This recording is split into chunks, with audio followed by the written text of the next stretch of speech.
بسم الله الرحمن الرحيم إن الحمد لله نحمده ونستعينه ونستغفره ونؤمن به ونتوكل عليه ونعوذ بالله من شرور أنفسنا ومن سيئات أعمالنا من يهده الله فلا مضل له ومن يضلله فلا هادي له أشهد أن لا إله إلا الله وحده لا شريك له وأشهد أن محمدا صلى الله عليه وسلم عبده ورسوله السلام عليكم ورحمة الله وبركاته. Jazakallah khair to the masjid for having us here, to all of you for attending. I thank Allah subhanahu wa ta'ala for bringing us together to discuss this very important topic and this very important subject. So we did this last year. I can't remember, my memory is failing me, so I can't remember who was here last year and who wasn't. Alhamdulillah, it was a very good session. So typically what happens is we'll try and speak for around no more than 30-40 minutes and then try and give a lot of opportunity for questions, because what we usually find with the Zakat seminars, and I've done a lot of Zakat seminars and workshops, there is always loads and loads of questions. So try and give inshallah lots of time for questions. With you, inshallah, you hopefully have a copy of this guide. Hopefully it will act as a good tool for you to... we have some brother here handing them out, so if you don't have one and you'd like to get a copy, feel free to come and get one. Take it away with you inshallah, and hopefully it will act as a good reminder for anything that you may forget or anything, information that will be useful for you. The idea of this guide is to provide you with a step-by-step calculation help when it comes to zakat. Okay, so very briefly we'll begin with considering the significance of zakat. And to do that, the first thing we can ask ourselves is, what is the meaning of the word zakat? What is the linguistic or literal meaning of the word zakat? Does anybody know? Yes, brother. Say again? Oh, poor due, okay, the poor tax. So this is what zakat is, but it's not the linguistic meaning of the word. Purification? Yeah, purification, that's one meaning, the most common and obvious meaning of the word zakat. So I'm talking about the literal meaning or the linguistic meaning. Like with salah, salah means the prayer, right, the established prayer. But the linguistic meaning of salah is what? The linguistic meaning of salah is connection, right, it's connection. That's what the linguistic meaning is. Okay, if you just translate the word literally in Arabic. So the word zakat literally in Arabic means purification. There are also other meanings actually. What other meanings does zakat have? Does anyone know? Anybody? No? Okay, so zakat, another meanings of the word zakat, which most people they don't consider, is also growth and development and also blessing as well. So this is really important because the scholars mention that zakah is both of these things. It is both a means of purification, so it's a means of purification of our self, our nafs, as well as a means of purification for our wealth. So the word zakah, as we mentioned, purification, growth, development, blessing. In fact, the word zakah in the Quran appears how many times? Does anybody know? Yes. Okay, 28, almost. That's not actually, that's not, maybe brother, hopefully you can double check that one. Okay, what it says, 28 times in conjunction with the word salah. The word itself appears 32 times. Zakah appears 32 times in the Quran. Okay, 28 times in conjunction with the salah. So what we find with the zakah is when Allah subhanahu wa ta'ala talks about zakah in the Quran, He more often than not mentions it in conjunction with salah. For example, at the beginning of Surah Al-Mu'minun, Allah subhanahu wa ta'ala says, قَدْ أَفْلَحَ الْمُؤْمِنُونَ الَّذِينَ هُمْ فِي صَلَاتِهِمْ خَاشِعُونَ وَالَّذِينَ هُمْ عَنِ اللَّغْوِ مُعْرِضُونَ وَالَّذِينَ هُمْ لِلزَّكَاةِ فَاعِلُونَ. The successful indeed are the believers, those who have humility in their prayer and they turn away from idle and false talk and they give their zakah. Allah subhanahu wa ta'ala often talks about الَّذِينَ يُقِيمُونَ الصَّلَاةَ وَيُؤْتُونَ الزَّكَاةَ, those who establish prayer and pay zakah. And in His command, He says, وَأَقِيمُوا الصَّلَاةَ وَآتُوا الزَّكَاةَ, establish the prayer and give zakah. And this differs from fasting and hajj. Fasting and hajj, obviously the other two pillars, they are mentioned much less frequently, but in much more depth, much more length. So when Allah subhanahu wa ta'ala talks about fasting, for example, Surah Al-Baqarah, 1.5 pages is dedicated to verses and topics related to fasting. In Hajj, in a few different places mentioned, it's a few verses at a time that I mentioned. But the oft repeated command is salah and zakah, okay, prayer and charity. And not only in the context of the ummah of the Prophet ﷺ, but also in the context of previous prophets as well. So many places in the Quran, you see previous prophets talking about salah and zakah. And even though the rulings of salah and zakah at their time was different to the rulings of salah and zakah for us, the fact is the concept of prayer and the concept of some obligatory giving or charity was there even with previous prophets as well. So these are, if you like, the most essential components of worship of human beings since the beginning until now. And so, a recap then on the significance of zakah. When we pay zakah, we purify, as we said, our soul from miserliness and greed. It forces us in an obligatory fashion to make sure that some of our wealth, okay, is set aside and given to those who are eligible to receive zakah. It purifies the wealth itself. Someone might say, well, maybe I don't have a halal job, my wealth doesn't need purification. But even so, somebody, even if they have a halal job, maybe there are some doubts in that wealth. Maybe a business person, he has a halal job, but sometimes in some of his dealings it was a little bit not 100% on point. So there's a purification in that sense. Sometimes if we are a salaried employee, is it always the case that we do give exactly the due haqq and the due right of the employment that we have, that we deserve every penny as per the contract? Maybe sometimes we fall short. Okay, we gave some less time here, etc., etc. So this is a way of purifying the wealth in that sense as well.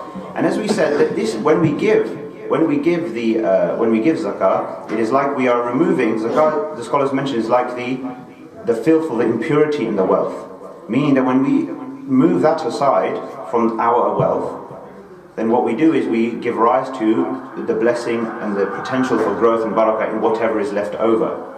In whatever is left over. So the Prophet ﷺ said in the hadith mentioned in Sahih al-Bukhari that unpaid zakah is not left intermingled with any form of wealth or somebody's wealth, except that it causes rot and destruction within it. Right? So if somebody has wealth and they are not paying the zakah on that wealth, then it's considered to be the case that now the rest of it will also lose blessing and barakah as well. So inshallah, hopefully this is clear. I'm not going to go too much into more detail on this topic. I want to get straight into the calculation aspects of zakah, as I said, so it will give us an opportunity to address those issues and look at any questions. So I'm going to briefly go through this guide with a bit of additional explanation, and then inshallah, if there's any questions, we can go through them. So the first thing to understand, the main thing to understand about zakah when we're looking at the calculation of zakah is that the overall process. What is the overall process? There are certain assets, okay, that are subject to zakah, okay, and then there is the process. So we add all of these up, okay, we add the value of all of these up together, and then there are certain liabilities or debts that we may be able to deduct from our assets, right? So let's say, for example, somebody has £5,000 of zakatable assets, a mixture of different things, and it adds up to 5,000. Then they have certain liabilities or debts or overdue payments, which we'll discuss in detail. Okay, maybe that is £2,000 worth. So now the person will take 5,000, they will subtract 2,000, they have 3,000 left. Now you compare the net figure to the nisab. What is the nisab? The nisab is the threshold above which someone needs to pay zakah. Yeah? So if this net figure that you come out with is below the nisab, then you do not pay zakah. If it is above the nisab, then you pay zakah on the entire figure, the entire amount. So very quickly on the nisab itself, what is the nisab? The nisab, the Prophet ﷺ in various ahadith set the nisab in terms of gold and in terms of silver. In terms of gold and in terms of silver. And so he gave a certain measure of gold and a certain measure of silver. At that time, gold and silver was like effectively cash for us today. That was currency, that was the way trade and exchange was done, right? And at that time, the measures of gold and silver that he gave were roughly, in that time, equivalent in value to each other. Okay? But what has happened now is that obviously with our monetary system, okay, which has become delinked from these real assets, real value commodities, if you like, there's become a big difference in terms of the gold nisab and the silver nisab. So today, approximately, if you equate the measure that the Prophet ﷺ gave of the gold nisab today in pound terms, it's approximately £2,150. Yeah? And if you do it in silver terms, it's a very low figure. It's just above £200, around £215. Okay? So now the question becomes, okay, so now what happens? Or like if I'm in between the two of them, what should I do? So then scholars recommend that, and on some of these issues there are differences of opinion, of course. But the opinion that we go with, the National Zakat Foundation, this guide is based on is the view of the Al-Qalam Sharia panel, has a mix of scholars on it from around the country. So the opinion is that if you have only gold, if somebody has only gold, then they should use the gold nisab. Okay, and this is you might think that has to be an uncommon situation, but actually it might be more common than you think. Gold, especially in a lot of our cultures, is like this prized possession that remains protected and saved. It doesn't matter, the whole world can fall apart, but the gold will stay, right, in a box locked up in the attic. That is how we perceive of it, right? So there's many situations which we have come across as well, when people get in touch and they say, you know, I only have one bank account, it's an overdraft, so I have no cash as such, I have no cash, but I have gold, so I have £1,000 of overdraft, let's say, but I've got £20,000 of gold. So what do I do? So now this person still pays zakah, but they pay zakah, they have £20,000 of gold, right? That is their only asset. They have no cash in effect. So now they will compare this to the gold nisab, £2,100, we said, and then now because the value of their gold is above the nisab, they will pay zakah on the entire amount. How do they pay it? Well, they have to sell some gold to pay the zakah that they owe. Okay. Then they say, if you have a mix of assets, you have some cash, you have some silver, you have some gold, you have some business assets, etc., etc. Now you should use a silver nisab. You use a silver nisab across, which will apply to most of us. So in effect, we should use a silver nisab when we are looking at our zakah. The benefit of that, of course, for the payer is that it is safer. If you have £1,000, i.e. in between the two nisabs, then better to pay zakah, £25, and you feel secure you have paid, and also it's more beneficial for the recipients. More zakah will be paid, therefore more will be distributed and received by those who are eligible to receive. Okay, one thing actually which I mentioned important, which is one of the most common questions that is asked, that what does it mean, the issue of having money for a year? You know, we always hear with regards to zakat, that you have to have money for a year, or your assets for a year to pay zakat. What does that mean? Okay, this is the concept of the hawl. Okay, the hawl refers to with passage of one lunar year. So this is technically, right, how you determine when to pay zakat. In theory, this is what is supposed to happen. That you have your wealth, okay? And the first time in your life that your wealth ever exceeded the nisab, then your clock starts ticking. Right? The first time that your wealth ever exceeds the nisab, your clock starts ticking. And then one lunar year from that date, your first zakah becomes due. Right? So on that day, you make your calculation, and then if you're above the nisab on that day, you pay zakat on your situation on that day. Okay, so let's take an example. Let's say last year on the 1st of Ramadan was the first time, okay, up until then you had no money or you were in debt and you had didn't have to pay zakat. All of a sudden on the 1st of Ramadan last year you received inheritance, right? £500,000. You paid off all your debts, now you've got a nice amount of cash in your account. Okay, you're clearly above the nisab. Do you have to pay zakah then and there? No, you don't have to pay zakah then and there. Now your clock has started ticking though, because now you've come above the nisab. So one lunar year after that, so 1st of Ramadan this year, which is just about coming up now, on that day, the person will look at their situation on that day. What is my situation today? Then my first zakah is, do I make my calculation? Am I above the nisab? Yes, I am. Now I pay my zakah. Right? In between, you ignore everything that happens in between, except for in one scenario. Okay? And that one scenario is that your wealth goes below zero again. Okay? So if your wealth fluctuates around the nisab, right? Let's say somebody receives £2,000 a month in salary, and they have, just under £2,000 of cost each month with their rent and bills and all the rest of it, right? So they're constantly fluctuating. They get £2,000 in at the beginning of the month. By the end of the month, they're down to £10 again. Then back up when the salary comes in, £2,000. Then back down to £10 again, etc., etc., etc. So they're constantly fluctuating throughout the above and below, above and below, above and below. Then they ignore all of that. Don't forget all of that. Just live your life as normal. Now you come to the next. Your date has come. Okay. Now on that day you make your calculation. What do I have today? Okay, I have £500 today. Okay, I take 2.5% of 500, which is £12.50. And I pay £12.50 of zakah, and then I'm done. Right? If in between you come below zero, then the clock stops, and then when you come above the nisab again, your clock restarts, and then another year after that, your first zakah becomes due. Does that make sense? Yeah. So so this is the easiest, most practical way of considering it. So if you were to plot a chart of your wealth over the course of the year, of course, for all of us, our wealth goes up and down. We're buying things, we're earning money from all sorts. Money's coming from here and there. Money's going out all over the place.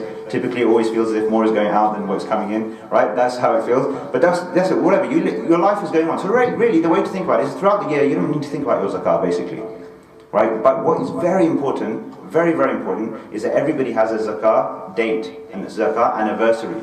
That for them, they always pay the zakah. Now, as we said, technically, theoretically, that should be the first time you ever came above the nisab. If I ask you randomly in this room, who knows the first time their wealth ever came above the nisab, that very first time, most people will not know. They won't know. So then the scholars say, okay, you should try to make the best estimate of that. Because zakah is not by default payable in Ramadan. It's not the Ramadan charity. Okay, it's only become the Ramadan charity because that's how we have decided to make it. But that was never ever the case. It's never ever the case. The theory of zakah is exactly what I've explained. And that could happen at any time. So someone's zakat date could be at any point in the year. Right?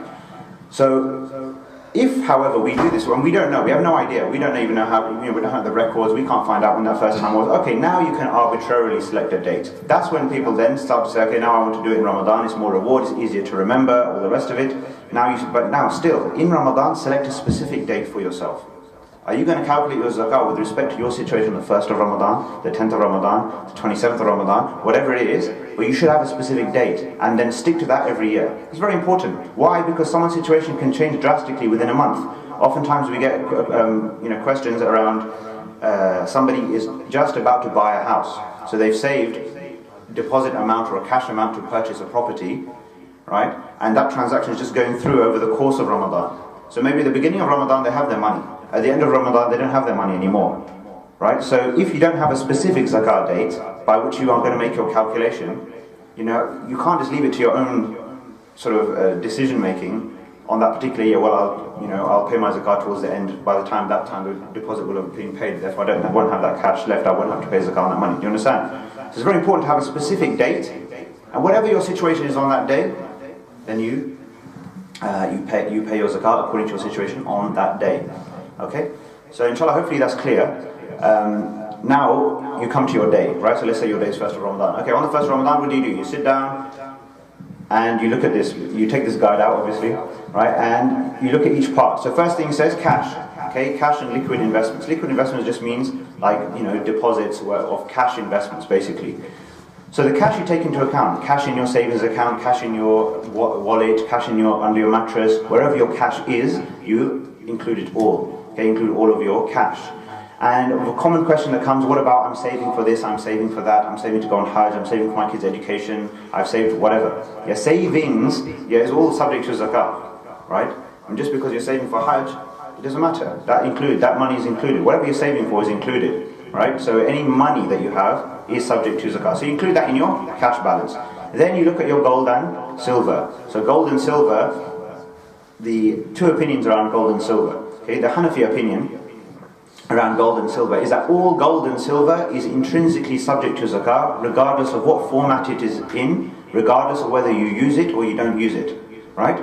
So a woman has a gold necklace, she pays zakah. A man has, for whatever reason, a gold bar, right, in his attic as a store of wealth, he pays zakah on it. Okay, you have these like biscuits things you can get, like in the Middle East, they have these literally like, so these, how we have these machines for just like cans of drink and crisps and whatnot. Some hotels in the Middle East, they have a thing you put some money in, you can take out a gold biscuit.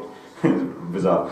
But that's, right, but whatever form it is in, right, this is all subject to zakat, the Hanafi opinion. Okay, all the other madhahib, they say that if the item is used, then it is not subject to zakat. Okay, because one basic principle is that items of personal use are not subject to zakat. Right, so my car, my clothes, my house, okay, my furnishings within my house, etc., etc. All of that is not subject to zakat. So they said a gold necklace for a lady, for example, is like her handbag, or like her clothing, or like her car. They said no, that's not subject to zakat because it's like a use of personal items. It's not like a store of wealth. Whereas the Hanafi madhab said no, intrinsically gold is subject to zakat, doesn't matter what format. And obviously this is the safer opinion to take, and the opinion that most of us follow, that all gold and silver, we typically weigh it or we value it, right, and we pay zakat. Now in terms of valuing the gold and silver jewelry, the most accurate, the best way to do this is to go to your jeweler, okay, take your gold, and the jeweler will tell you this is how much this is worth, okay, and then that is, because they should within that, the gold value, they will adjust for stones like non-gold items within your jewelry, diamonds, all of that stuff. None of that stuff is subject to zakat, diamonds, platinum, everything outside of gold and silver, right? So they will give you like, okay, the gold value of your jewelry or the silver value is X, whatever that value is. That is a value that you should then use, okay? And that value will typically be less than the if you like, the live gold price. Typically what people do, normal practice is that somebody takes their gold jewellery, they weigh it, maybe at home for example, or even at the jeweller or whatever, okay, they get the grams, the number of grams, and then they multiply that through by the current gold price, which at the moment is something like £28 a gram or something like this, right? And the reality of that figure is that that is, if you like, the kind of the maximum possible value of your jewellery, but it's not actually the real value of your jewellery. The jeweller, for example, if they were to purchase it off you, which if somebody was to sell their gold, typically they'll go to a jeweller to sell their gold, right? The jeweller's never going to give you that. They're never going to give you the maximum, that figure. They're going to give you like 80% of that or 70% of that, whatever. So what I'm trying to say is that you can value your jewellery where the jeweller values your jewellery, if you understand, right? You don't have to value it at a level which you would never ever see for that gold if you were to sell it, for example. Okay, obviously if you do, then you're covering yourself, you will be above, over and above what you have to pay, but from a fair, objective perspective, that is what you should do. Hopefully that's clear. Again, if there's questions, inshallah, we can take it later. Okay, now we look at other types of assets, shares, property, pension, and all these kinds of things. So, what we'll explain first is the topic of business assets. Okay, a person has a business. Yeah, on the high street here, some Muslim, businessman or shop owner has a business where he's selling clothes, for example. On the day that he has to pay his zakah, all of the clothes that are there for sale are all subject to zakah. Right? All of the clothes that he is selling are subject to zakah. So anything that someone buys with the intention of selling on, i.e. the stock or goods for sale, are subject to zakah at the price at which the person intends to sell them for. Okay? So literally it would be as simple as, or as complicated as, but the process would be as simple as, I have 100 pieces of clothing, okay, the total value of the clothing is £5,000 for example, okay, £5,000 goes into my asset column for calculating my zakah. So if that's the value of the stock, that's the value of the stock, plus obviously cash in the business, any raw materials or inventory that leads to or is part of the final product that is being sold. So what does that mean? It means that, for example, if this person, this businessman, both sews the clothes, right, and sews the clothes that he sells. Yeah. So in the back of the shop, right, he's got somebody working there, and they bought all the thread and the material, whatever it is. They've got material right in the back, and they've got thread and everything else. All of these items that will eventually end up in clothing that will be sold are also all subject to zakat as well. Okay, because they are all part of the inventory that is effectively going to become a final product for sale. So in a car factory, for example, okay, or let's say a car, let's say a second-hand car salesman is an easy example. So on the forecourt, you'll see all the cars for sale. They're all subject to zakat. The price tag is right there in the window, so it's very easy to know what the value should be using. Now, in the back, they might have these sort of bust-up cars that they're trying to work on. They've got a pile of tires, right? They've got some paints over here. All of these things are subject to zakat. And how do you value those? You value that all of them at the price that you would accept to sell them at. If somebody was to come and say, I want to buy these tires off you, how much would you sell them for? If somebody was to say, I want to buy for the material or the clothes, the seller, that if somebody came and said, I want to buy all this material off you, right, as material, how much would you sell that material for? So in effect, there is, if you like, an estimation here. Yeah, the business person is supposed to make a fair estimate, and Allah subhanahu wa ta'ala knows their intention and their honesty in that, so no one can really impose that in any way, right? They make a fair estimate of the value of all of these things. They include them all, okay, on the asset column of their zakat calculation. All right. Once you understand this point, okay, that business assets are subject to zakat and the owners of the business are liable to pay the zakat, then we can look at the issue of shares. Okay, because what are shares? Shares are simply portions of ownership in businesses. That's what a share is. If I own shares in Microsoft, or shares in BP, or shares in whatever company out there, right? And regardless of the halal and haram of shares, we're not here to discuss this directly in that way, but somebody owns shares in these companies. The point is, in these companies, they can be Muslim companies or non-Muslim companies, it doesn't matter. The point is, in those companies, there are assets subject to zakat. According to Allah subhanahu wa ta'ala, they are subject to zakat. Whether people pay those zakat on it or not is a separate matter. So now if I'm a shareholder of one of these companies, I should at least pay the zakah that is in line with my proportion of ownership. So even if I own a very, very, very small percentage of a very, very, very big company, I should still pay my proportionate zakah in line with my ownership. So whether I'm 100% owner of a high street shop or a 0.01% owner of a humongous multi-billion pound company, still I should pay my proportionate zakah based on the business assets within the company. And so in that particular case, in practical terms, okay, if one owns shares in one company, then you would literally take the balance sheet of that company, which is typically available. You would look at it and make a rough estimate based on what you can see of the rough estimate. And this is doable, something we can also help with at National Zakat Foundation. We help sometimes with this, okay, where you make a rough estimate of what the zakat of assets would be. Okay, you look at what your percentage ownership is in that company. You take that percentage and you say, okay, right, I'm going to add this into my zakat column. We can again, we look at that inshallah by way of questions later. Now this applies if you are just holding these shares. So you are holding shares for the long term, this is the principle that you apply. If you have bought shares with the intention of more of a trading angle or a trading intention, right, then the zakat is due on the entire value of the shares. So let me just try to summarize this.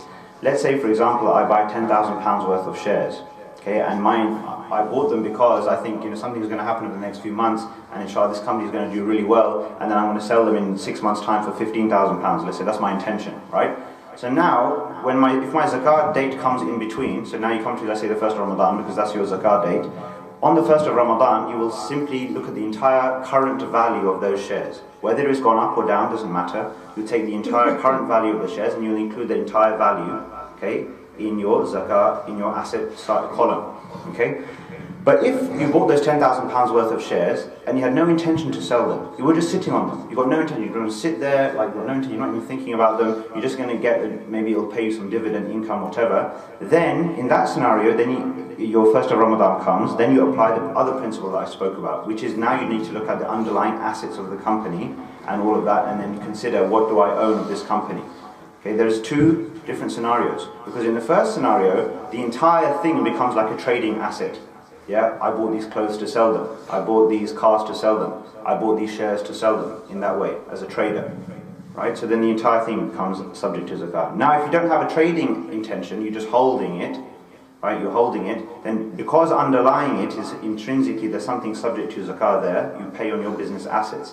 It's exactly the same thing when it comes to property, right? If I buy a property like a developer with the intention to sell, the entire property becomes subject to zakat. So I buy a flat for 100,000. I want to spend 20,000 on it, just doing it up, getting it painted, fixing it up. Now I want to sell the whole thing for 150,000. In the middle somewhere, my zakat date comes up. Then what do? I value the property as it is today. So maybe I bought it at 100, I plan to sell it for 150. Today I think, okay, it's worth around 130, as it is right now. Then I include 130,000 in mine. Column. But if I buy a property, I have no intention to sell it, I'm just holding, it's just sitting there. It could be my second house in the country, right, where I just turn up every 1 month, every year for a month, for example, or I'm just renting it out to somebody, or whatever, or nothing's happening. It's even just sitting there, derelict as a house, right, and I've got no intention with it. Okay, then the property itself is not subject to zakat, because Allah subhanahu wa ta'ala didn't say anywhere that houses are subject to zakat per se. Do you understand? Right, so they're not subject to zakat, but obviously if you're getting rental income from that property and then your zakat date comes, any cash that you've generated from that property, then you will obviously add that in your cash balance, which you should have done already when you're looking at your cash amount. So hopefully that's again clear, inshallah. Pension, I will address if anyone wants to address pension in the questions. We'll come, so because it's a long discussion. So if anyone wants to bring it up later, we can bring it up, inshallah. The only other thing then, in terms of an asset perspective, is starting to now talk about the issue of debts, and then that will bring us on to the next part about what you can deduct. So when it comes to debts, if you have lent somebody money and you have a fair expectation that they will pay you back, then you should pay zakat on that money, not the person you gave the money to, right? So if you've lent your friend £1,000, and as far as you can tell, they're still good to return it within the agreed time frame, or at some point. Typically, many people, they say, here's £1,000, between friends and family. Whenever you're ready, pay me back. Whenever you're ready, pay me back. So they don't have a fixed time frame. But every zakat date, every year when their zakat date comes up, the lender pays the money, the zakat on the £1,000. The lender pays, even if they don't have the £1,000 with them. But it is their money, it's just owed to them, right? So this is similar actually, which I didn't mention, but similar, for example, with businesses, sometimes when they sell items or services, and they have invoices outstanding due to them, right? So it's in those situations as well, a business person would include the value of invoice money due to the company in their zakah balance, because this is cash which they're waiting to realize, okay, or the cash which is waiting to come into the business. So they'll include that in their asset, in the asset column. So so money that is owed to you, okay, you include, unless the person has disappeared, is no longer returning your calls. Okay, you have no expectation that you're ever going to get this money back. Now you can write it off. Now it's no longer for you to pay. Okay, which then brings us to the next part, which is around liabilities. So now if we take the other person's situation, the person who borrowed the money, okay, can deduct the amount that they owe to somebody from their calculation. So now let's say this person, they have made their overall calculation, they looked at their cash, they looked at all their assets as we've talked about. Now they're looking at their liabilities. The person who's borrowed the money, they can deduct that amount from their assets before they look at their total figure and compare that to the nisab. But in terms of debts, there's a few different scenarios, right? There's different types of debts. So there's this type of debt which we've just described. Okay, a personal debt, personal loan between friends or family. Which in our context would not come with any contract, would not come with any legal sort of bindings or obligations or anything. It's just, loans between friends, for example. So in this situation, in theory, even if one the brother, for example, who lends the money, even if he says to the other person, whenever you're ready, pay me back. In theory, tomorrow, if he needs the money, he can go back and say, look, I really need this money now, you should pay me back. Which is why, in theory, the person who owes the money can deduct that from their balance, right? Because at any point in time, the person who lent them the money can come and claim it, and it's not their money, okay? However, there are also different types of debts. So people ask about, for example, student loans, ask about mortgages, ask about other long-term kind of, finance and debts that are taken. Again, keeping aside the halal and haram for a second, okay? If somebody's in this situation where they have a long-term debt, what do? So, now in a way this is a different kind of debt. Why is it a different kind of debt? Because let's say somebody has a mortgage, for example. The bank can't come and say to you, today we want you to pay all of the £150,000 that you owe us. Yeah? You have an agreed plan with the bank, or every month I'll pay such and such over a set time frame. I mean, they can't come and do that unless there's issues of default and all the rest of it, then it's a separate process. But in the normal course of things, they can't come and do that. So what all the scholars are typically agreed on is that you cannot deduct the entire amount of mortgage debt from your zakat calculation, right? And then there is some difference about what you can do. So then some say that they can give an allowance to the person, okay, who is in debt of this nature, any long-term type of debt, to deduct the next 12 months worth of payments, okay, from their asset balance, okay, to help them because they are in debt or they owe money in this way, right? So they say you can deduct up to the next 12 months worth of payments from your assets before you calculate your zakah. However, if you look at this particular scenario, one should only really do this, okay, if one feels that by not doing so, you jeopardize your ability to repay debt. Yeah. The reason this is given is as by way of help to the person in debt. In Islam, of course, a lot of support, if you like, or a lot of ease is given to the person who is in debt, such that even one of the zakah recipients, categories of zakah recipients, are those who are in debt, right? So there is that perspective. However, let's consider a scenario. Consider a scenario where somebody has £10,000 on their first of Ramadan, right, when they pay their zakah, for example. And let's say they're paying £1,000 a month in a debt, or let's say a mortgage, for example. So now today I have £10,000, and over the next year I will pay £12,000, right, to the bank. So I have two possibilities. Either I say, okay, I'm just going to pay £250 of zakah on £10,000, or I can do 10,000, take away 12,000, and be minus 2,000, and then pay nothing, right? But the question is that by paying £250 of zakah today, am I actually jeopardizing my ability to pay, to repay my debts for the next year? Is that really making a big, a significant impact in my ability to repay? If it is not, which typically it would not, because it's only 2.5%, then really one shouldn't really consider those debts that are those long-term debts, which is different from for example, a credit card debt which is overdue, okay, or any liability which is overdue. So if on the 1st of Ramadan, your Zakat day, you have a red reminder for your EDF energy bill, right? You've got another red reminder for your some mobile phone bill, or whatever it might be. Any overdue payments, these are deductible. Yeah, these are overdue payments. Or, for example, you even have an overdue payment to, a bank for your mortgage, for example. Okay, then that payment is deductible. Okay, because it's due or overdue, right?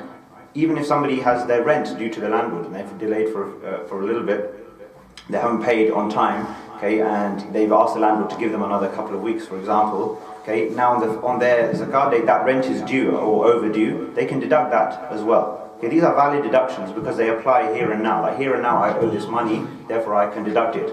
But looking to the future, one should really ideally not consider then the future. And one of the wisdoms about that is this, or to think about it, a way to help us think about it logically, is that Zakah is, remember what we said right at the beginning, that your Zakah year, okay, when the first time you come above the Nisab, then your year starts, and then your Zakah is paid for the first time at the end of that year. So Zakah is like a year-end clear-up, yeah? So you live your life for one lunar year, okay, or for the Islamic year, and then your Zakah year comes to an end.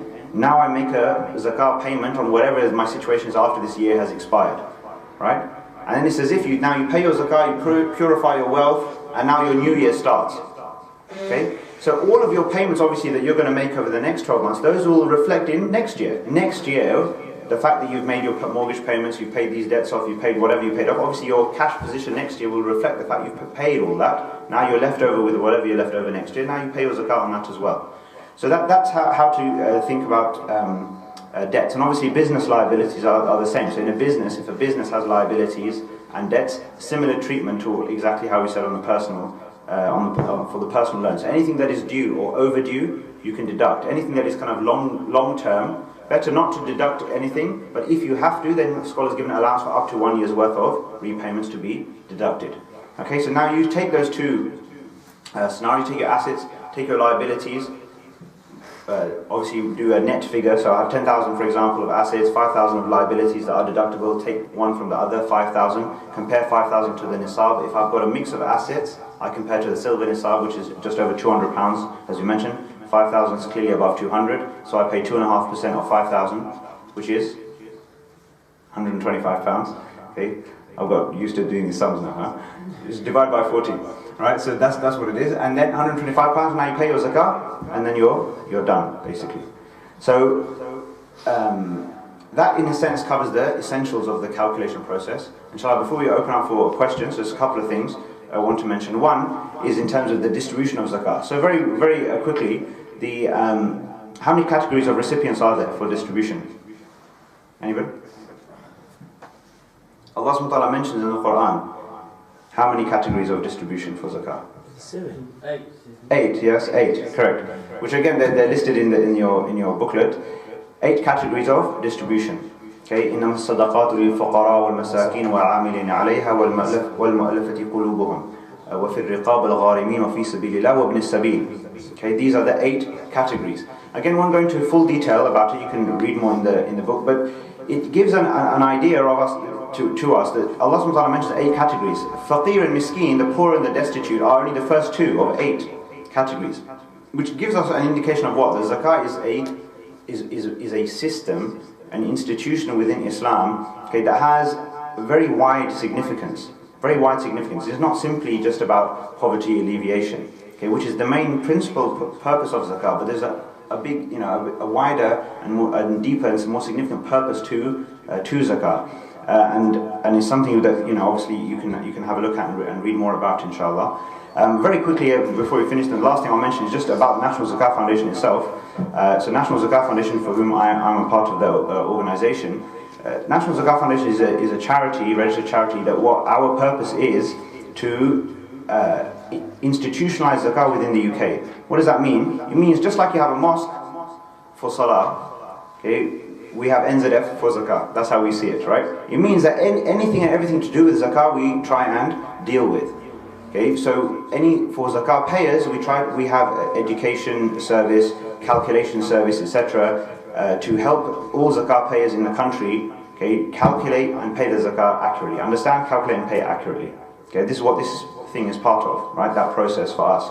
And so we've done many seminars, workshops on our website. If you go, you'll see many like videos, FAQs, like things to help you understand and calculate zakah properly and appropriately. And our aim here is really for all Muslims in the country to pay their zakah. Very simple. Okay, it sounds very simple, but it's more complicated than it sounds, unfortunately, because there's a lot of misunderstanding, a lot of miscalculation, a lot of non-payment. Many people are actually completely unaware of the issue of zakah. And many scholars actually that we've obviously met over the years in doing this work, and teachers and imams from around the country, they say this all the time. They also say to so many people, they realize that there's so much ignorance around zakah, that people don't realize things that are subject to zakah. And when you think about the seriousness of zakah, first of all, it being a right of the poor. Secondly, it being something which obviously purifying ourselves and our wealth, an obligation, a pillar of Islam. The punishment that Allah mentions, and the Prophet ﷺ mentioned in various hadith on the non-payment or underpayment of zakah is very, very severe, very severe. The wealth itself will come on the Day of Judgment in a form to punish the person who withheld that wealth. So it's very important for us to understand, how critical this is, and like our brother said, for us to disseminate information on this as well. People within our own family, our relatives, people that we have some influence over or sway over. We should make sure that people are understanding, calculating, fulfilling this pillar appropriately. So that's what we do on that side. And then we also focus on the collection and distribution of zakah within the UK. That's something that we focus on. So this is a topic which is worthy of quick discussion. The scholars talk about the issue of the distribution of zakah. And in all books of fiqh, you will see that they all mention that the zakah distribution should be prioritized in the area in which zakah is paid or collected. Okay, this was always the default position from the time of the Prophet ﷺ and the companions. Okay, that zakah first and foremost was distributed. Okay, zakah of Makkah was distributed in Makkah, zakah of Medina within Medina, the zakah of Yemen within Yemen, etc., etc., etc. Right? But then, of course, in our situation, we have a situation where within this country there are zakah eligible recipients. How do we determine? The question arises. Okay, how do we determine a zakah eligible recipient? Well, you do it in exactly the same way that you determine a zakah payer. The process that we've just done just now, take assets, take liabilities, do a calculation, compare that to the nisab, right? It's exactly the same process that you do to determine somebody receiving zakah. Now, in our minds, zakah only goes to the absolute starving, the poorest of the poor, the most destitute and needy. And no doubt they are deserving of zakah, obviously, because they fulfill the criteria that I just mentioned. But the point we have to understand is everybody who fulfills that criteria is possibly a recipient of zakah. And the system of zakah is not supposed to take care of only some recipients of zakah. It's supposed to take care of all recipients of zakah. So if in East Ham there are recipients of eligible recipients of zakah, people who actually, according to Allah subhanahu wa ta'ala, the Prophet and the scholars, are actually eligible to receive zakah, then the question has to become, then who is responsible for meeting their right, and their need? And the answer is the zakah payers in this area. And similarly, if you widen that to London or widen that to the UK.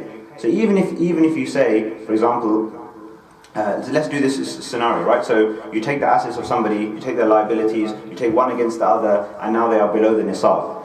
Okay, there are many thousands of people, even in this country, who when they do that calculation will find themselves not only below the nisab but below zero as well. Below zero, because by the time they take into consideration their arrears, their overdue payments, their debts, and all the rest of it, they have nothing. They have less than nothing. So this is very important for us to understand that we have a certain duty to meet their needs as zakah payers. But then also we have to consider two other points, okay, which we are more familiar with, which is eligible relatives. Okay, so relatives of ours, so we can't give zakah to our parents or grandparents or children or grandchildren, okay, or a husband can't give zakah to his wife, okay. But outside of that, eligible relatives can be given to. So if they are in need, then they should be given to. And there's a double reward, one of giving charity or zakah, and the other of binding the ties of kinship between family. And then of course there's a situation where Muslims are most in need. And if you look around the world, of course, there's no shortage of scenarios and situations where Muslims are in severe difficulty and severe need. So really I think what we need to do as a community is make a balance. Okay, Okay, we need to balance our duties and our priorities and our responsibilities between making sure that we do our bit to fulfill the needs of the recipients who are in our own community, because we will be asked about them, as well as doing our bit for Muslims around the world, relatives, etc., who are eligible to receive zakah. So National Zakat Foundation, since 2011, which is when we started, alhamdulillah, we've collected and distributed close to £2.5 million of zakah within the UK. And we've dealt with up to 2,500 individuals, families around the UK, from all across the UK, who are in severe, been in severe difficulty, severe need. And really, I can tell you, although the purpose of this is not to discuss that in detail, but whatever the worst possible scenario, situation you can imagine someone can experience in this country, I mean, we've seen it all. Brother Asif here is he's in charge of our zakat distribution effort. So if you want to talk to him about that afterwards, you can speak with him. But really, we see some very, very tough and difficult situations that are happening despite there being a welfare state, despite there being councils, because this is the first thing everyone says, right? The welfare state will take care of it, council, how come there's a situation? But sometimes, even if that is the case for somebody, sometimes there's an interim period, a few days, a week, a few weeks, where they're kind of out to dry. Okay? They haven't got that support immediately. So we have to be there as a community. Okay? We have to be there for our brothers and sisters when they need our help. So inshallah, when you do come to paying your zakah, consider this and consider, if you know someone in your locality who is worthy of zakah, then pay for them. If you don't, but you want to do something to contribute to that, then we can obviously do that. And you can go onto our website, inshallah, and you can see more details around that. Jazakallah khair. That's, I think roughly, I've tried to fit in most of the relevant themes and topics.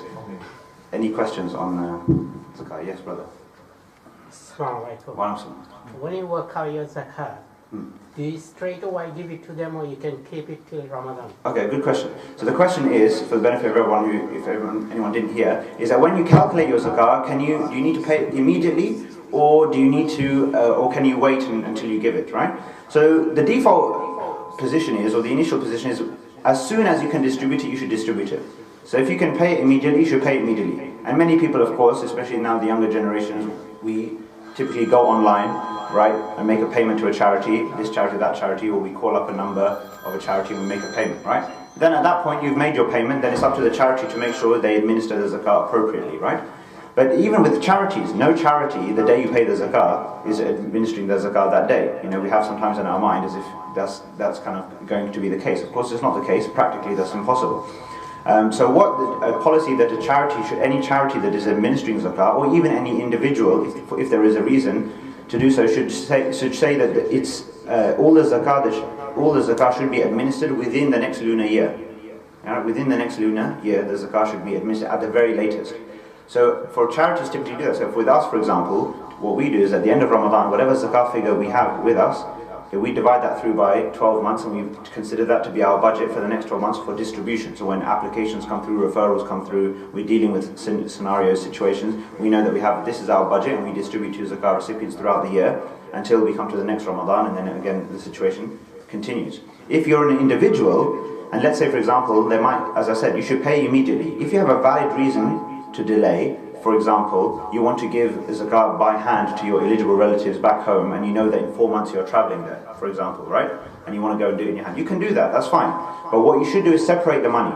So take the zakah money, on the zakah date, separate it, the next day you made your calculation, go and draw the cash, put it in an envelope, put it in the drawer, wherever is safe, okay? And then, so you're keeping it outside of your day to day, because you don't know, in 3 months time something might happen, suddenly your money's gone, and you think, oh, now I've got overdue zakah, it's up there, so keep that safe, keep it secure, keep it separate.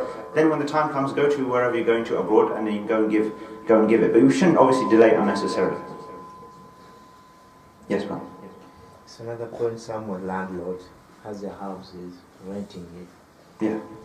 Is getting money every week, yeah. But at the end of the year, he got nothing because he used that money. Yeah. Yeah, exactly. So the question was that if a landlord has many properties, receiving rental income on whatever frequency, but then when the end of the year came, or when the zakah date came, for example, he had no money left because he spent it all, then he spent it all. So this is the thing, somebody who has let's say somebody has a massive salary, right, they have a huge income for whatever, but when the time the zakah comes, but they spend as well, they spend massive, so they earn £20,000 a month, but they spend £19,999 every month, right? That's what they spend in that way. then they spend in that way. Then when the time comes to for zakah, and if they don't have the cash, they don't have cash that brings them above the nisab, then they're not subject for zakah. So it is theoretically possible that someone who is wealthy in that way, or not wealthy in that way, but they have a high income, okay, it's theoretically possible they don't have to pay zakah. But obviously, you need to understand that zakah is one part of giving in Islam, right? Zakah is the obligatory, the minimum, okay, that applies to one's wealth at a certain point in time every year, right? But of course, if somebody's in that situation, then of course they would be encouraged to, they should be giving sadaqah. Okay, they may also be liable for israf. What is israf? Israf means extravagance. Are they going overboard? If they're going overboard, there's also a liability for that. So all of these things will come into account, right? But if somebody, for example, lives a relatively,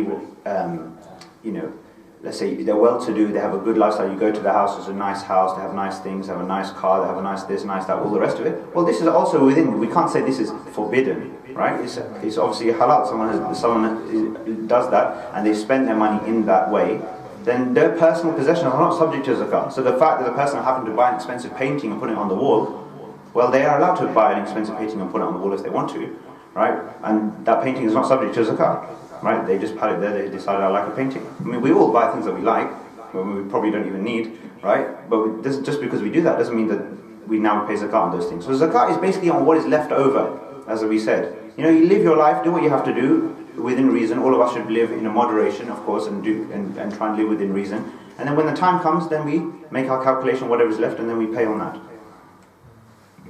Yes, at the back. Yeah. You mentioned pensions. Oh, okay. And you said it was complicated, and I can see it because people are contributing, Yeah. and it's sitting with someone else, and you might get it if you live long, and then it depends on what you get and what you don't get. I don't know if that's too complicated. No, we can address it briefly. So basically, the debate with pensions is, and similar, there are other similar kinds of investments, is in terms of accessibility. Right, because one of the, in books of fiqh, for example, one of the conditions that the scholars mentioned around wealth that is subject to zakat, they say that the person the zakat payer should have complete control over the wealth. That's what they say. They said you should have complete control. If you don't have complete control, then it's not subject to zakat, right, in general terms. So now when the pension discussion comes up, then the first thing we look at, we think, well, we don't have access to the money, so how can we pay zakat on it? However, it does to some degree depend on the kind of pension it is. So in here we mentioned a few alternatives, like there's different types of pension. So for example, there's the final salary scheme. Final salary scheme is when you work for, sometimes I think in the NHS, I think they might be phasing it out, but in the NHS and for certain other professions, okay, they have the final salary scheme pension. What does that mean? It means you might contribute something every month, your employer might contribute something, but ultimately what you receive ultimately in your pension will be some sort of mix, or they do a calculation between whatever has been contributed, how long you've been at the particular place where you're working, and your age when you retire, and what your final salary, what your final salary is when you actually retire. So they put this all into some sort of calculator, and then out pops out a figure that says this is now what you're going to get as your pension. Now, in that particular scenario, there's no zakat due over the course of your life whilst that pension is going on, right? There's another discussion around, again, the halal and haram of that pension, but again, I'm not going to get into that.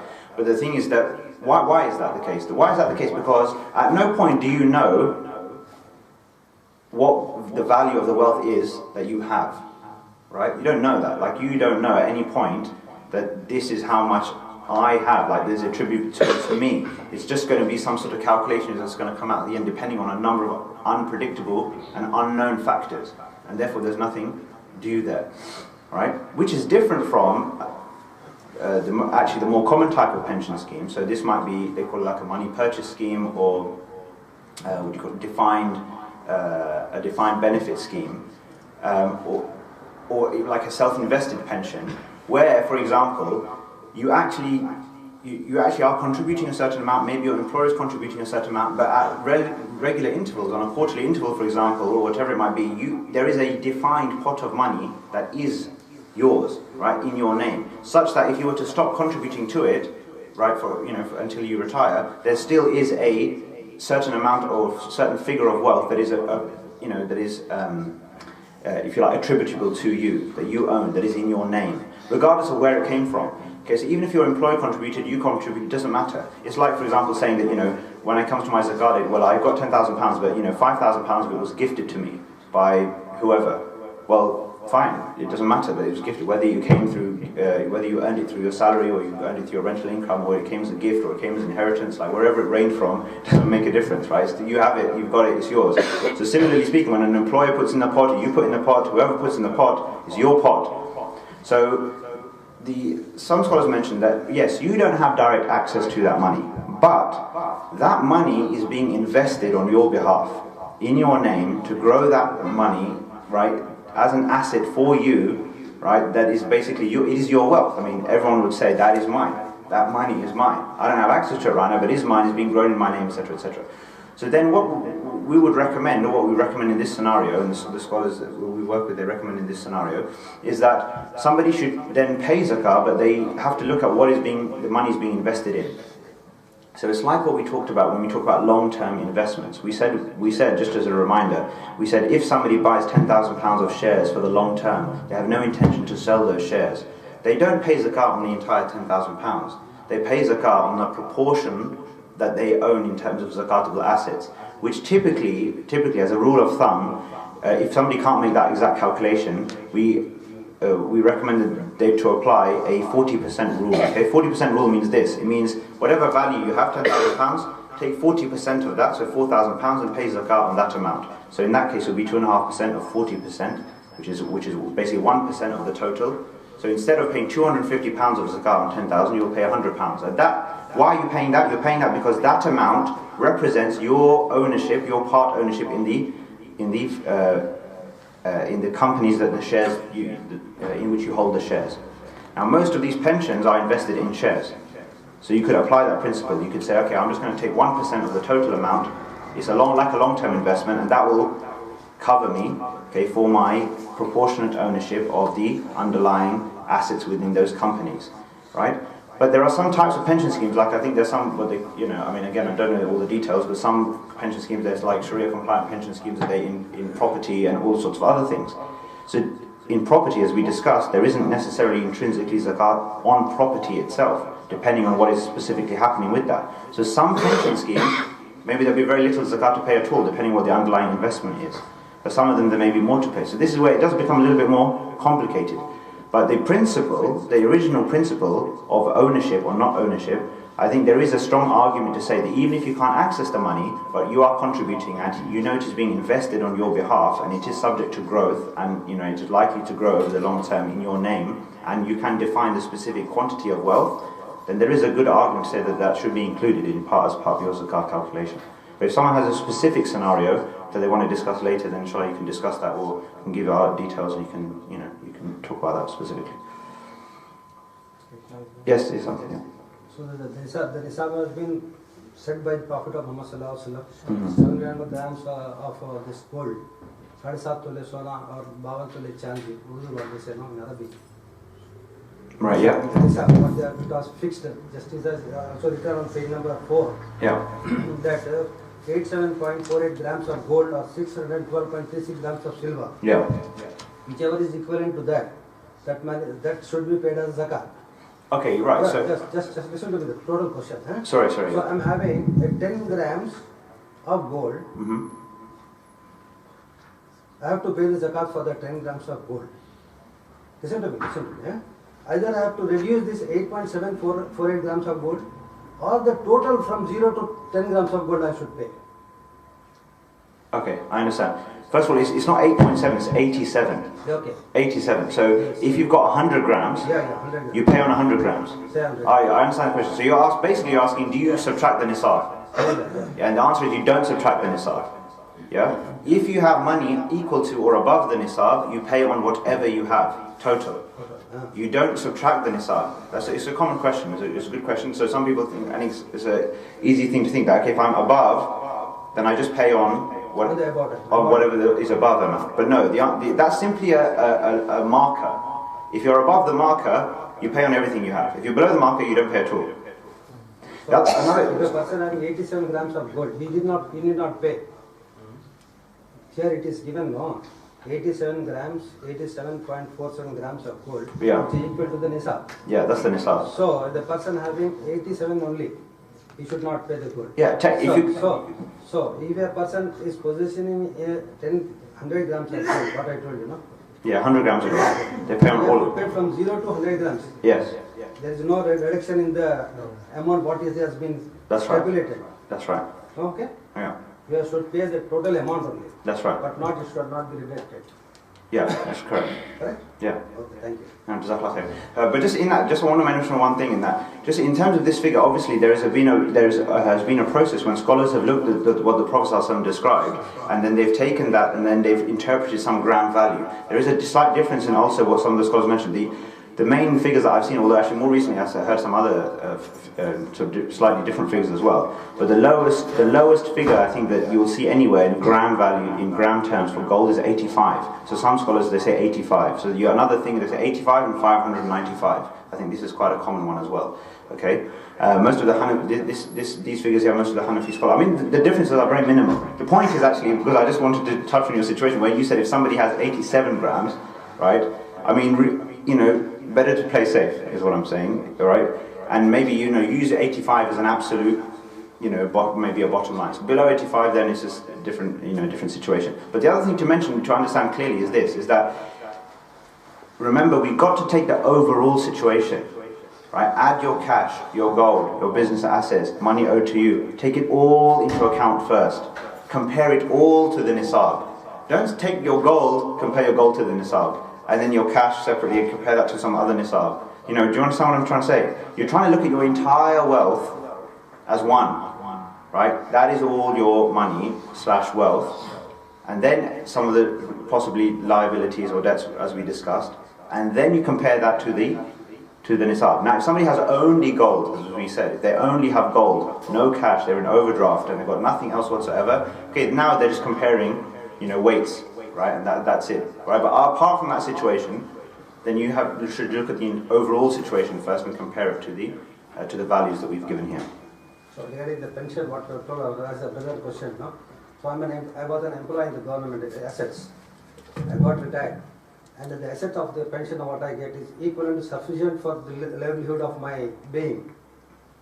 Then how that zakat can be calculated from that? Okay, so if somebody now is receiving pension, yeah, then it's just like any other income. No other income. No. I'm just saying they treat it like any other income. Then they treat it like cash. So when you come to your zakat anniversary, any cash that you have saved, it's just cash. Now, as I said, whether that cash came from pension or from benefits or from your rental income or from salaried income or as a gift or as inheritance or wherever it came from. Okay, it doesn't matter now. Okay, it's now just cash that you received. Yeah. So the source of it, when it comes to cash, it's very easy because the source is utterly irrelevant. Yeah, the source of the cash is utterly irrelevant unless one scenario, which is that you borrowed it. Okay, then you can deduct it, right? But apart from that, it's yours now. The money is yours. So wherever it came from, it doesn't matter. So in terms of your current situation, if you're receiving pension income, then that's fine. You any cash that you have left over, right? You include that. You include that. So the other thing to mention is that, see, with rental income or pension income or whatever, what you don't say, okay, I'm getting £1,000 a month of rental income. So now when it comes to my zakat date, I take £12,000. No, you only take £12,000 if you haven't touched any of that over the course of the year. If you've saved it all, then fine, then you take 12,000 because you have 12,000. But if you spent it all, you spent it all. Right? So it's actually, when it comes to cash, as I said, it's very easy. The cash you have, you pay. You don't have it, you don't pay. Okay, it's quite, in that sense. Okay, Jazakallah khair. Any other questions? What about another question? I'll start asking questions now. Okay, what about paying zakat in advance? Can you pay zakat in advance? Yeah? No? Okay, we're not sure, maybe. Okay, so the question is, so we said zakat, you said we should have a zakat date, an anniversary, right? So now what happens, for example, I typically pay zakat first of Ramadan, but now let's say a few months prior to Ramadan, there's a major flood somewhere, for example, right? And now we want to give to this cause. Okay, can we give zakat? Of course you can give zakat, right? So you can start to pay zakat over the course of the year, right? Over the course of the year, but you should pay that, if you're going to pay zakat in installments on a regular basis, or even spontaneously, but you're going to paid in that way, you should pay it then in the context of the current year, if you like. Yeah. So now, for example, let's say, okay, I gave £100 and I intended it, and that's actually a very important point which must be mentioned. I intended it as zakat. That's really important. When you give zakat, you have to intend zakat. Yeah. So you can't. Let's say, for example, now you come to your zakat calculation. You make a calculation. The figure you have to pay is £500, and then you remember, oh yeah, I remember actually. You know what? 3 months ago, I went to this dinner, charity dinner, and I actually gave some money there. So I'm going to deduct that now from what I have to pay from zakat. The only situation in which you can do that is if at that time, when you gave it, at that time you intended it as zakat. Okay, you can't kind of do a back to the future and intend it in reverse. Yeah. So if you paid it and you weren't sure, you didn't have a clear intention, you just gave, like you just put money in the bucket, you just did this, and you didn't have a clear zakat intention, then it wasn't zakat basically. If you had a clear zakat intention and you spontaneously gave it in response to some sort of appeal or whatever, then that's fine. Then you paid £100 3 months ago and you intended it as zakat. Today you calculated your situation is £500 of zakat you have to pay, right? So now you can take off the 100 and pay 400. Yeah, you've got 400 left to pay, you pay. If you many of us, for example, what we do, we make our calculation and we round it up. Yeah, we add on a little bit more or extra. Again, it's quite important to do this. That's absolutely fine to do, of course, and it's a good thing to do to be completely sure, if you like, that you've taken everything into account and to be safe. But again, you should intend the entire thing as zakat. So you say you calculate it worked out £433 and 22 pence. Okay, so I'll round it up to 450 or to 500. Fine. Now intend the entire thing as zakat, and then you cover yourself as in zakat terms. Yeah. Yes. A group of people put into a pot every month, and one person takes out money, and everyone takes out a pot up to the end of the year. Committee. Yeah, basically that. How does that? Would the last person pay him the whole amount, or would he tell him the amount that he's put in? Yeah, so I think in this situation, in effect, if let's put it this way, the zakat needs to be paid on that money, and then the people who are in the committee, right, need to make sure that it's paid. That's basically it. Yeah? Do you understand what I'm saying? So typically that's some sort of proportionate payment, okay, across the people within that, because everyone. Obviously, I think maybe they're slightly different exactly how they work in terms and conditions of different ones, right? But in effect, if in theory, the money there is basically then distributable back at some point. In theory, they could all come together and say, 12 of us, you know what, we just want all our bits back, basically, and everyone can take their money out again. Then effectively, as long as it proportionately is paid. So this raises another question to some degree. Okay, what happens if one person says, you know what, everybody, I will pay zakat on the entire amount for all of you? Is that okay or not? Is that okay? Or not okay? Okay. It's okay? Alright, why is it okay? You ask him permission from the others. So if they say okay, then it's fine. Okay. So it's very similar. So then we can ask a different question. So if a wife comes to the husband and says, "Husband, I have £20,000 of gold, okay, and zakat needs to be paid on it," and he's so nervous about the situation. Okay. So his wife comes to the husband and says, "I have £20,000 of gold." Okay, and says, "Now you need to pay zakat on it for me, please." Or maybe you won't even get the please. Yeah. So, what does the husband? Can the husband pay or not pay? So you're allowed to pay? So is he allowed to pay? He is allowed to pay. Yes. He has to pay anything. He has to pay. No. If he wants to protect his marriage, he has to pay. Yes. Islamically, he doesn't have to pay. Yeah. Islamically, he doesn't have to pay. But as we said, to keep the peace, you have to pay. So the point is that yes, sorry. Wife's not working, and the gold you have saving worth £20,000. Sure. And husband is working, but he has to pay, because wife is a housewife. Right. Okay. So how can she pay? So, although the gold is used by her. Sure. You understand me? I understand. Yeah. Okay, so I'll explain. So the default position. Okay, so let's do a couple of things to mention just to inshallah summarize this. First thing is, can someone pay zakat on behalf of someone else? Yes, they can. Yeah. So in that committee situation, if there's like the total in there is 10,000, and one person says, you know what, everybody, I will pay £250 on that for all of you, you're all covered, then no one else needs to worry about it. Yeah, zakat has been paid on it, but there should be that understanding. Everyone should know that this has taken place, so everyone is clear. So that's that one, okay? The next one is that remember zakat, it's very important to understand, zakat is an individual obligation. Yeah? Can someone pray my fajr for me, my dhuhr for me? It's slightly different because in zakat we said you can. But fundamentally, zakat is the obligation on the individual who owns the wealth. And if the fact is they own the wealth. Now, culturally speaking, we typically are in a mode where it is the done thing for the husband to pay the zakat on the wife's gold, and that is fine. It's fine to do. But if he cannot or does not want to, then he doesn't have to. There's absolutely no obligation on him whatsoever for him to pay the zakat. And in that situation, if a lady has £20,000 of gold, she should sell a little bit of gold, take it to the jeweler, sell some, and pay the zakat. And to be honest, in a way, it is a preferable thing to do almost. Why? Because we talked right at the beginning about the significance of zakat, about the purification aspect and all the rest of it. If forever it is the case that a person has all this wealth, but they themselves never pay zakat, themselves, it's like they're missing. To be honest, they're missing out in a way. I would say, yes, the deed is done, the box is ticked. No one is going to be, inshallah, questioned in that way. The liability is fulfilled. But there is something of, I should pay the zakat on my wealth.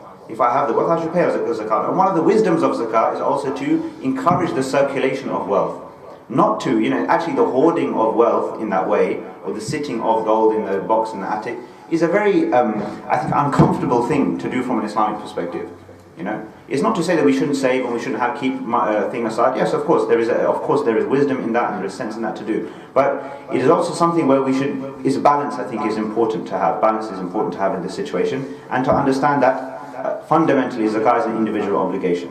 And in certain scenarios, we've experienced situations where some brothers have actually got in touch and quite in a panic about the situation because their wife has a lot of gold. Maybe the man is not so wealthy. Maybe his wife's family is extremely wealthy, potentially in a situation, and she has a lot of gold, right? And he is relatively struggling. I mean, struggling on he's got a job or whatever, but on a month-to-month basis, he's just to the wire, just making ends meet. And now this big zakat bill lands, if you like, in every year. He said, look, I can't. It's really going to make things difficult, to be honest.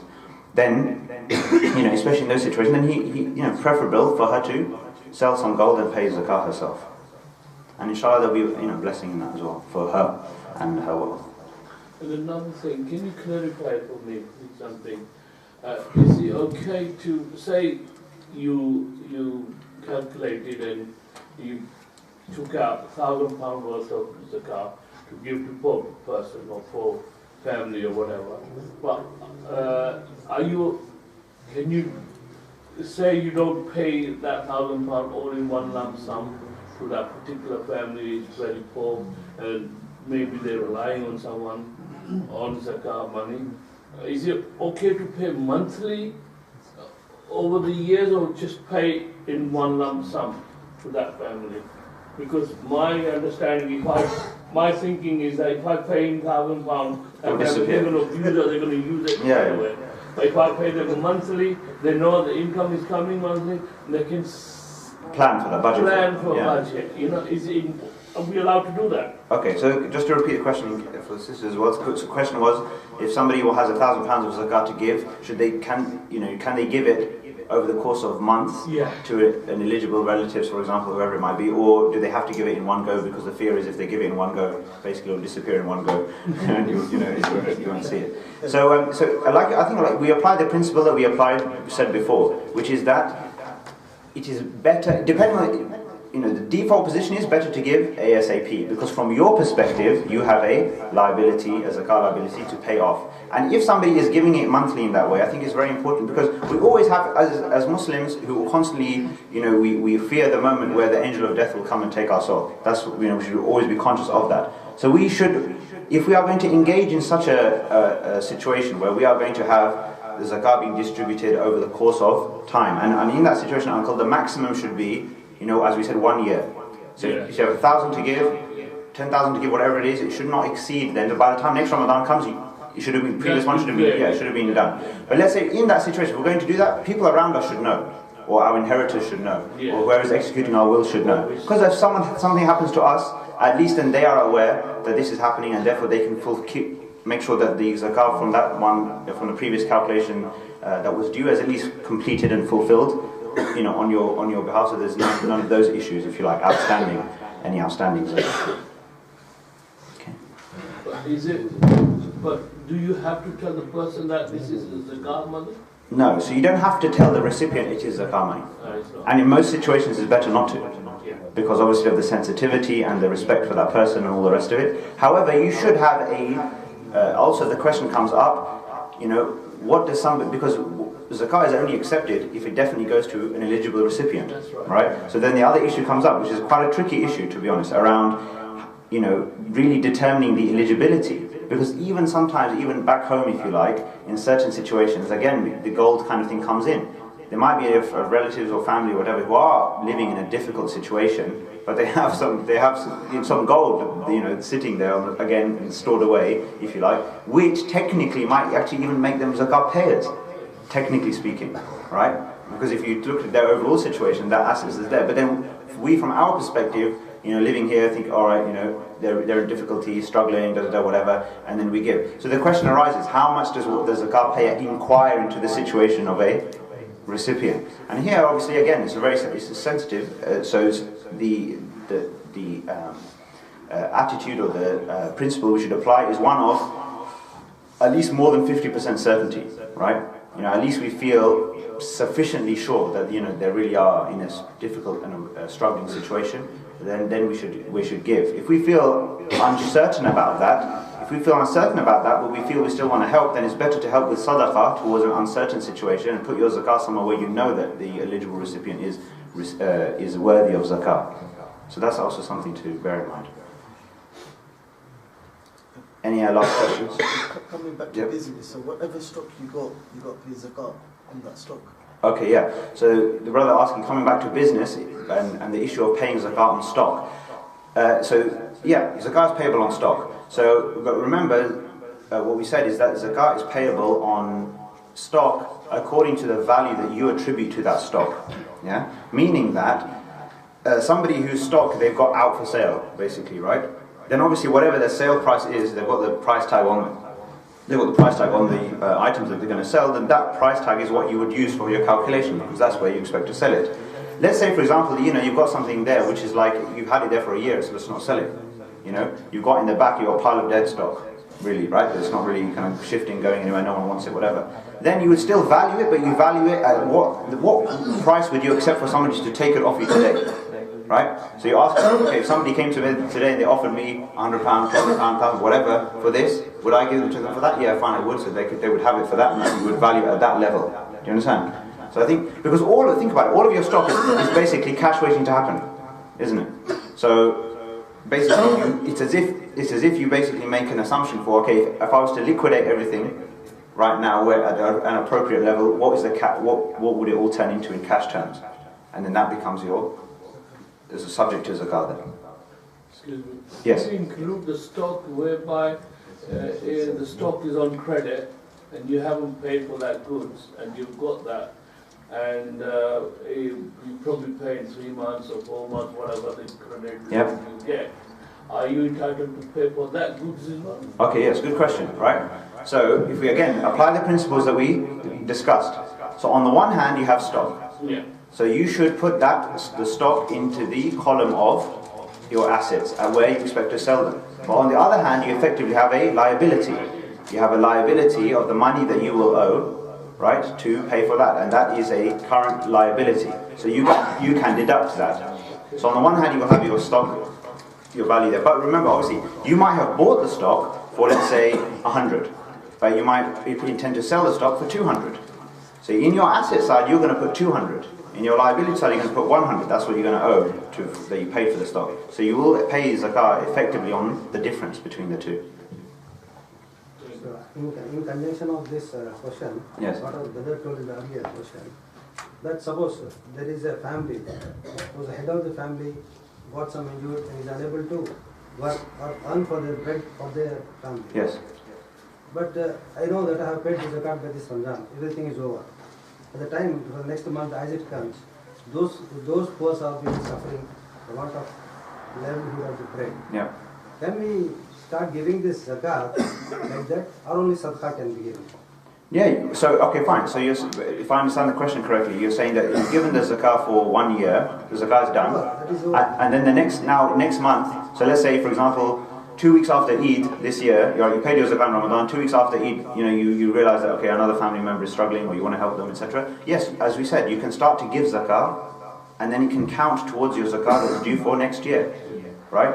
So now, if you start to give, let's say, the equivalent of £100 a month, for example, okay, over the course starting from, let's say, August this year, or Shawwal, okay, you start to give £100 a month, and then by the time next Ramadan comes along, okay, you're making your calculation again, and let's say by then you've given £1,200 already. Now you make your calculation and you calculate 1,500 is your zakat due. So your difference is now 300, right? So you just only need to pay 300. If you make your calculation, and actually in reality your calculation ends up being less than the amount that you've already paid, then you have nothing more to pay. In fact, you have overpaid. But that's fine. No refunds. Okay. One brief thing I'll mention, which is a nice sort of piece of knowledge around zakat, which not many people they know. So 2 things. One is that zakat is not just 2.5%. Yeah, zakat is not just 2.5%. Zakat rates actually are also 5% and 10% and 20%. But the 5% and 10% and 20% are on items that are subject to zakat that most of us don't have. So 5% and 10%, for example, is on crops, right? And 20% is on minerals and ores underground. And the 5 and 10% on crops, it depends on whether the crops have been naturally irrigated or they have been mechanically irrigated or manually irrigated. So if the crops have been manually irrigated, like a farmer or whatever has kind of put time into irrigating the crops, then zakat is 5%. But if it's naturally irrigated, zakat is 10%.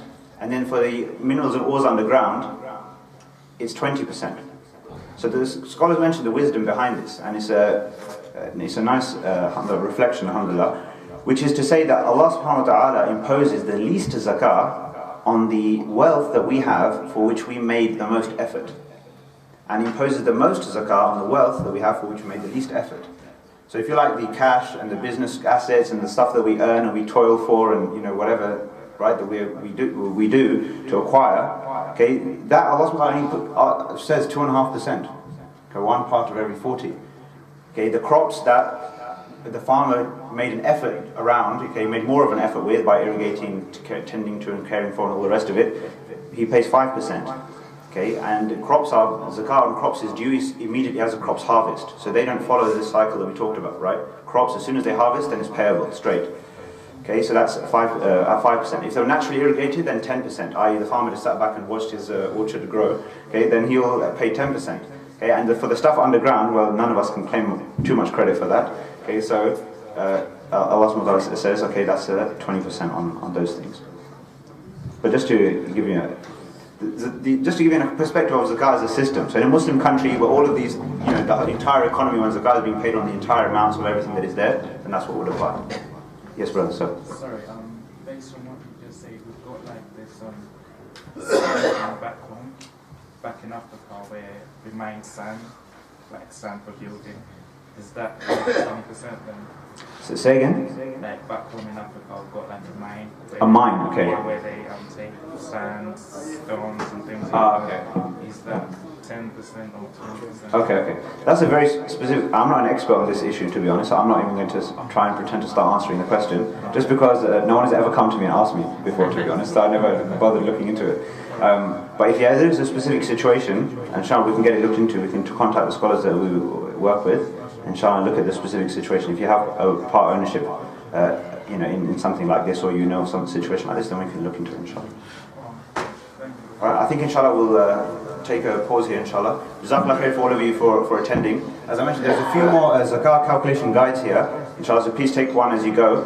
And also, when you leave, inshallah, okay, yeah, sure. Please, you can also visit our website. It's www.nzf.org.uk, where you can find more material and information around Zakat and also National Zakat Foundation as well. Jazakumullah khair. Subhanallah bihamdi. Subhanakallahumma bihamdik. Ashhadu an la ilaha illa anta astaghfiruka wa atubu ilayk. Assalamu alaikum.